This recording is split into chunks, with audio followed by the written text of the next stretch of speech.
Welcome back to the channel and welcome back to another quick pick prediction video. In this video, I'll be predicting the flyweight bout between CJ Vegara versus Ramazan Temirov. And how do I feel about this one right here? Is I'm going average confidence on Ramazan Temirov to beat CJ Vegara in a completely different fight. But I feel CJ Vegara is kind of in a similar position to Ode Osborne. You know, a solid talent for sure. Definitely not a can, definitely not a bum. But he's kind of that like, it's kind of that mid-tier. Let's just be honest. He's like a mid-tier fighter. He's not a young, fresh face. He's not that amazing talent, but he does have, a good skill set. Does have the, the fighter mentality. His head's in the right place. He has a good skill set. He has, stuff you need, but he don't have that it factor. And, he's kind of settled into that position where he's kind of like a jobber. Let's be honest. He's a jobber, skill fighter, but he's in a jobber position. I just don't, that's why the confidence is average. I feel like, yes, it's not the perfect stylistic matchup. Yes, you got debuting fighter, so he don't have the right experience, I feel, for maybe average confidence as far as Temirov. And he doesn't have like the exact style. Temirov was like primarily a grappler, like one of the really solid elite grapplers.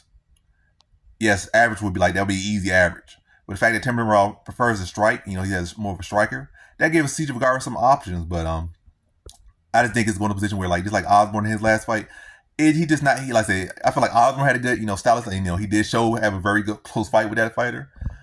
But I feel like in some of the cases, like CJ Vegara, I'm not going to pick him in this spot to win. I can see if he's fighting like another, a flat out this guy that's just not it, like overhyped prospect.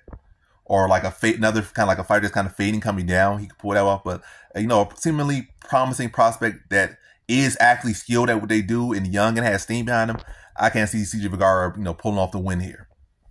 And I think Ramazan Temirov is the better striker. I think he's a heavier-handed striker. And it's not like CJ Vegara has been getting cracked. Even in these fights that he should win. I think the Salvador fight, he got cracked a little bit. I think the other fight, he got cracked a little bit. He had to run around and survive that round.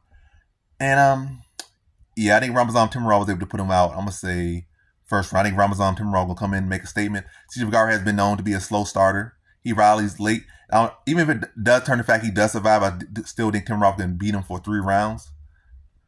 But given CJ Vegara's tendency to kind of start late and kind of be susceptible to getting rocked early, I think with Ramazan's speed and power and the technical ability he has on the feet, I think he'll be the final shots and be able to put Vegara out, in the first round, catch him with something you don't see or is not able to react to because he's going to come in cold, get cold, and get put out cold.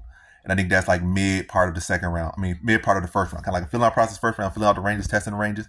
And then before Vegara can really react or see what's coming, Ramazan Temirov going to be able to explode, catch him, and follow up and get him out of there first round. So in this one, I have Ramazan Temirov via first round TKO.